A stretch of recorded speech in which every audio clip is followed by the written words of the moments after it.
پچھلی چند دہائیوں سے عالمی سطح پر ہندوستان اور ہندوستانی اپنا ایک امیج بنانے کی کوشش کرتے تھے اور بہت حد تک اس امیج کو بنانے میں کامیاب بھی رہے. اور وہ امیج تھا کہ بھارت مہاتما گاندھی کا بھارت ہے.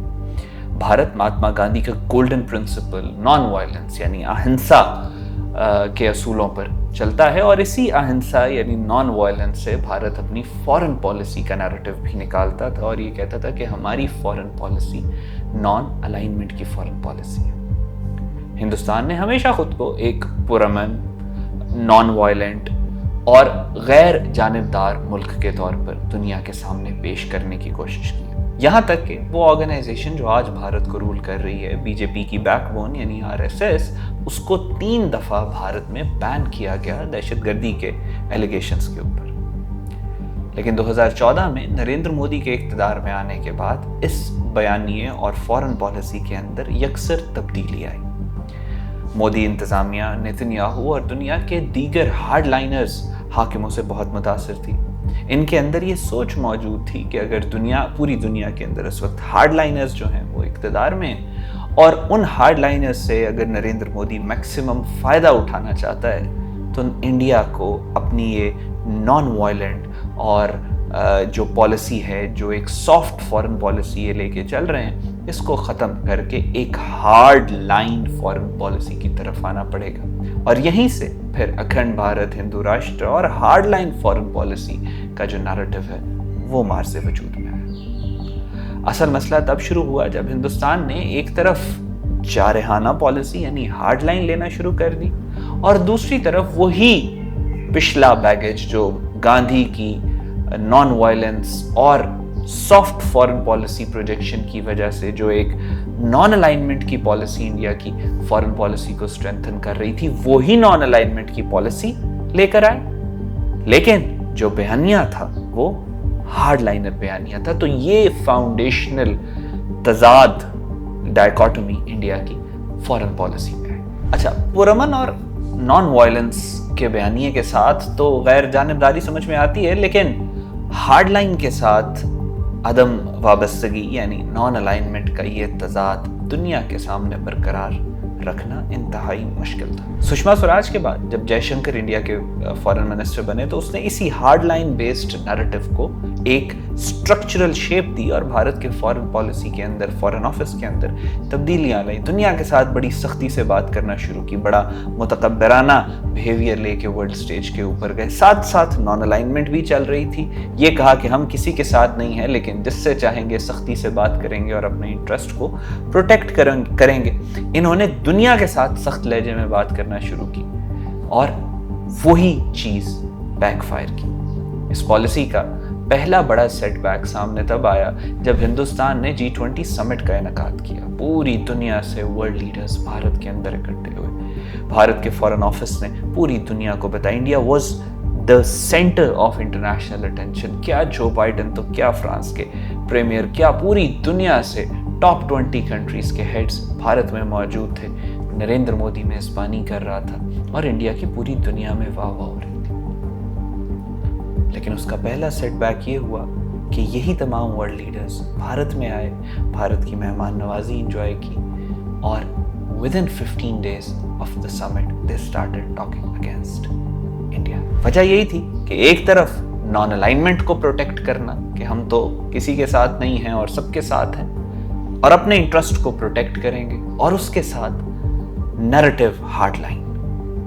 بھارت نے رشیا سے تیل لیا امریکہ کی سینکشنز کے باوجود, اور وہ یورپ میں سپلائی کیا اور امریکہ کے ساتھ اچھے تعلقات رکھنے کا دعویٰ کیا. ظاہر ہے یہ چیزیں آپس میں نہیں بیٹھی, اور اس سمٹ کے فوراً بعد امریکہ, کینیڈا, نیوزی لینڈ, آسٹریلیا اور انگلینڈ کے 5i الائنس نے بھارت کی طرف سے کی جانے والے ٹرانس نیشنل ٹیررزم یعنی ہردیپ سنگھ نجر کا مرڈر, اس کی انویسٹیگیشن کی. جسٹن ٹروڈو اس وقت کینیڈا کے پرائم منسٹر تھے, انہوں نے کینیڈین پارلیمنٹ کے فلور پہ کھڑے ہو کے کہا کہ بھارت اس دہشت گردی کے پیچھے. Over the past number of weeks, Canadian security agencies have been actively pursuing credible allegations of a potential link between agents of the government of India and the killing of a Canadian citizen, Hardeep Singh Nijjar. اس کے بعد امریکہ کی طرف سے آوازیں اٹھنا شروع ہو گئی. امریکہ میں ایک سکھ لیڈر کی اسیسینیشن اٹیمپٹ کے اندر بھارتی سرکاری ملازمین کے نام جو ہے وہ رپورٹ درج ہوئی. لیکن اس کے باوجود بھی جو جے شنکر ہے یا انڈیا کے فارن پالیسی آرکیٹیکچر کے اندر اس معاملے کی سنگینی کا اندازہ ان کو نہیں ہوا. ایک انگریزی کی کہاوت ہے, کہتے ہیں when you are in a hole, stop digging. بھارتی فارن آفس نے, فارن پالیسی نے بالکل اس کے برعکس کیا. انڈیا کے فارن منسٹر جے شنکر نے باقاعدہ, عام طور پہ ایسا دنیا کی تاریخ میں نہیں دیکھا گیا کہ کوئی فارن آفس یا فارن منسٹر جو ہے اس طرح کی حرکت کرے کہ جب اس نے اوتار سنگھ کھانڈا کو تھریٹ کیا اور اس کے بعد اوتار سنگھ کھانڈا کو بھارتی انٹیلیجنس ایجنسی سے زہر دے دیا. And I saw this picture of this guy climbing up the Indian High Commission in London and trying to pull down a flag. So absolutely, it got under my skin. بین الاقوامی media اور دنیا بھر کے معروف اخبارات نے ہندوستان کی اس مہم جوئی اور بیرون ملک کارروائیوں کے خلاف مضامین شائع کیے. لیکن بھارتی قیادت اپنے ہی قائم کردہ گمان میں مبتلا تھی. کھلے عام پاکستان کو دھمکیاں دینا, خطے میں کشیدگی بڑھانا, بنگلہ دیش کے اندر انٹرفیرنس, دہشت گردی, نیپال کے اندر قتل و غارت, میانمار کے اندر ڈرون حملے, کیا کچھ ہے جو انڈیا کی فارن پالیسی ڈومین کے اندر نہیں. 2019 میں انہوں نے بالاکوٹ میں جو اپنا پے لوڈ گرا کر گئے, جس کے بعد پاکستان نے ان کے طیارے گرائے. عام طور پر جب ہارڈ پاور کو اس طریقے سے ڈیل کیا جاتا ہے تو اس کے بعد جو ممالک ہوتے ہیں وہ سبق لیتے ہیں, لیکن اتنا زیادہ ایک بلائنڈ ہو چکی تھی انڈیا کی فارن پالیسی آپٹکس کہ اس کے بعد بھی انہوں نے سبق نہیں لیا. اس کے باوجود انہوں نے انڈین آکوپائڈ کشمیر کا جو انڈیپینڈنٹ سٹیٹس ہے اس کو تبدیل کیا, 370 اور 35 ایک کو ریووک کیا. اس کے بعد کشمیر میں فسادات ہوئے, بھارت کے اندر سے آوازیں اٹھائی گئیں اس اقدام کے خلاف, پوری دنیا سے اس اقدام کے خلاف آوازیں اٹھائی گئی. تمام تنقید کے باوجود بھی بھارتی حکومت کو اس معاملات کی سنگینی کا بالکل بھی اندازہ نہیں. اس کے بعد چائنا کو تھریٹ کرنا شروع ہوئے. چائنا کے تبت, چائنا کا دوسرا سب سے بڑا صوبہ ہے, تبت کے اوپر دلائی لاما کا ایک کلیم ہے. دلائی لاما کو انہوں نے بھارت کے اندر رکھا ہوا ہے اور اس کے باوجود ان کے جو سیاستدان ہیں ان کے بیانات کو دیکھتے ہوئے چائنا کے ساتھ ان کا ایگریشن, اکسائی چین والا معاملہ سارا, چائنا نے کس طریقے سے بارڈر سکرمشز کے اندر جو علاقہ انڈیا کلیم کرتا تھا اور اس پہ قابض تھا اس کو آزاد کروایا. تبت کے اندر چائنا نے جس طریقے سے ملیٹریلی اپنے آپ کو پروٹیکٹ کیا, اور یہ تمام چیزیں ایک containment, natural containment of India کی پالیسی میں تبدیل ہوتی جا رہی. پھر اس کے بعد the last nail in the coffin, انہوں نے پہلگام کے فالس فلیگ آپریشن کے بعد پاکستان کے اوپر حملہ کیا. اس کے بعد پاکستان کا جواب جس طریقے سے آیا, ریسٹ از ہسٹری. آپ نے دیکھا کہ پاکستان نے بھارت کو کس طریقے سے منہ توڑا, اور بھارت کا یہ سارا فساد جو پچھلے 12 سال سے وہ پوری دنیا کے سامنے کھڑا کر رہے تھے, وہ دھڑام سے آ کے نیچے گر گیا. پہلگام والے فالس فلیگ آپریشن اور مارکہ حق پاکستان کے رسپانس کے بعد سے ہر نیا ہفتہ بھارت کے لیے فارن پالیسی کا ڈیبیکل ثابت ہوا. لہٰذا ہم یہ کہہ سکتے ہیں کہ پچھلے 10 سے 12 سالوں کی اس مسلسل سفارتی زوال, مودی, راجناتھ سنگھ اور جے شنکر کے نعرے, فیشسٹ اپروچ, ہندو راشٹرا کھنڈ بھارت کا کانسیپٹ اور ایک unrealistic mode of governance and foreign policy, اس نے بھارت کو اتنا نقصان پہنچایا کہ جس کی انتہا نہیں. اور پھر مارکہ حق کے بعد جس طریقے سے بھارت بالکل ایک بیک فٹ پہ چلا گیا, اس کی بھی مثال نہیں ملتی. گزشتہ 1 سال میں بھارت مارکہ حق کے بعد سے سب سے زیادہ انٹرنیشنل میڈیا کے اندر کوریج بھارت کے اندر ہونے والے جس ایونٹ کو ملی, وہ یہ آج کل جو جن زی کا پروٹیسٹ ہو رہا ہے اس کو ملی.